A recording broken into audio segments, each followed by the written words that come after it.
could we talk about phones and screens? What would you like to talk about? Well, I'd really specifically like to know, for some of the people I work with from the brain tumour community, who are realising that they are living in a world where more and more young people, but also older people and people our age, are on their phones and screens so much that we're losing human connection.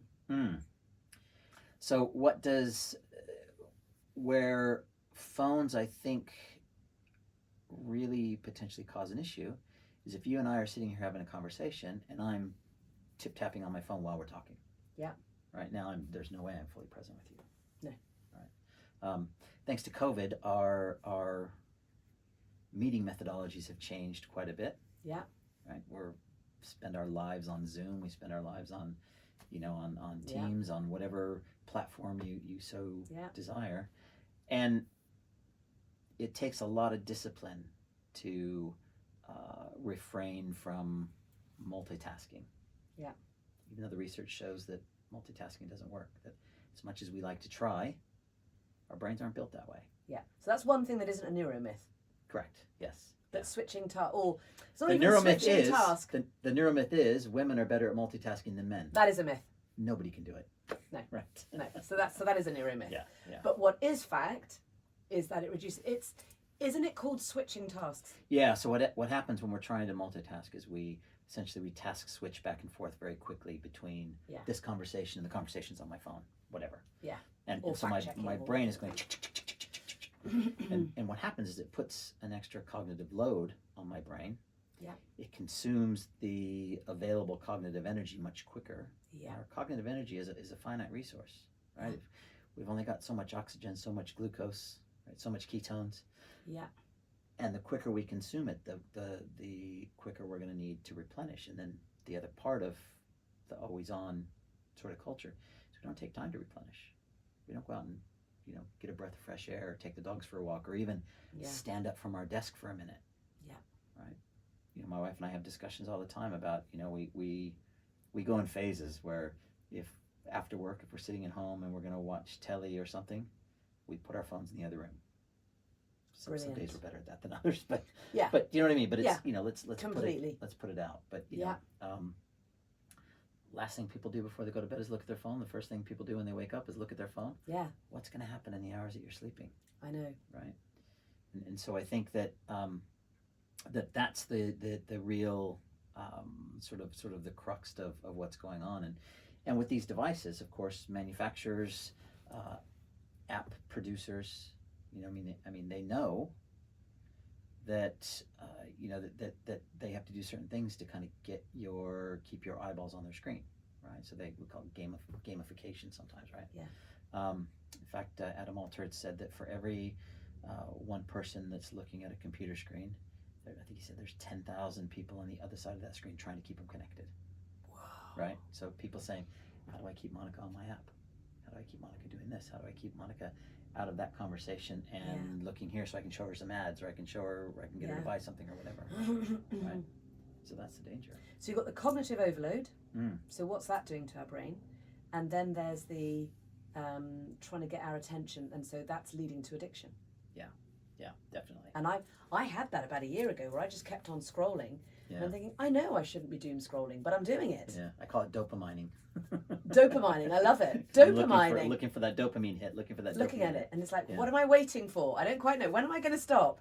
Yeah. And that inability to stop, that was a bit frightening. Yeah, absolutely. And then when I speak to young people, and they say, well, I have that same feeling all the time, but I've got no choice, because if I'm not in that world, I'm going to miss out. And so if I bring it back to the brain, if you've got cognitive overload, you're expecting your brain to keep switching, which we know isn't making us as productive. And then on top of all of that, we've got a bit of an addiction thing going on, and this constant dopamine, which means, and we've had this conversation before, where your dopamine levels are going to be raised. They're not going to be the same. Your baseline keeps growing.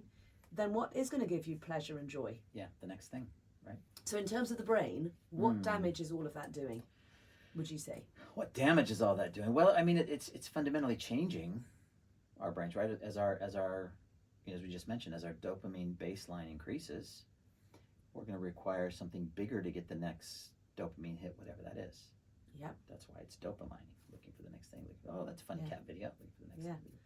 Oh, I've seen that one before. Let me find it. Oh, oh, now I'm on to dogs. Oh, that's right. Whatever the thing may be. So pleasure, does our ability to enjoy pleasure? Potentially, because it changes our perception, really. Right? Of what joy and pleasure is. Yeah, it's going to change our. I don't know if attention span is the right word here, but it's going to change the things that I'm interested in. Mm-hmm. Right. So I'm probably not going to be interested in, if I'm in school listening to a lecture. Not that I was ever interested, or any of us are ever interested when we were kids, but it was always great when I was in school and the teacher wheeled in the television with a big VCR because we were going to watch a video of something. Yeah, great. I suppose it's kind of that on steroids, really, right? Yeah.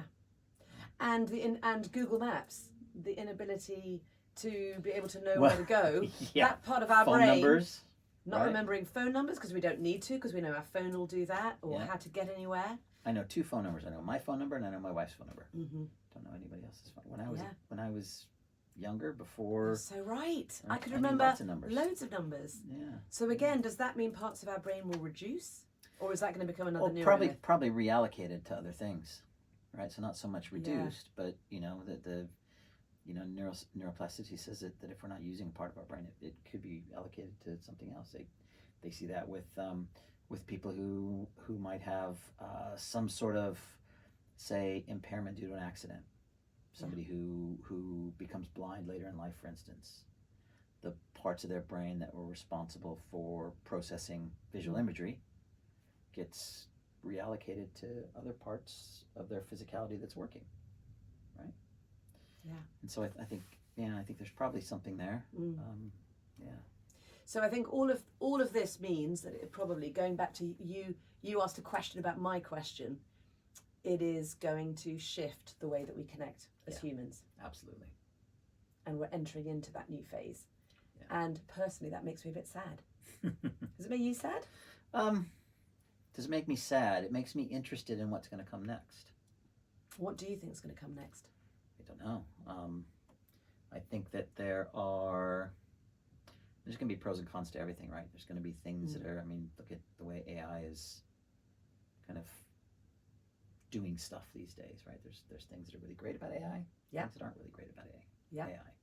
I suppose that the trick is to get excited about the things that are great and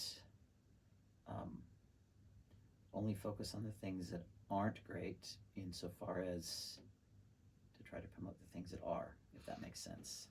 Maybe it's a bit of a compromise, which is celebrating the things that are good about AI and the digital revolution that we're in, because we're in it, and it's a roller coaster now. We can't get off it. Look, I remember when the internet was invented, so Yeah.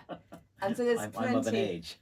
So it's that plenty, but at the same time, actually recognizing that human connection is always going to matter, and we've got to promote that and got to keep it. And you can't get rid of your digital appliances altogether, right? But you can take little steps to change habits.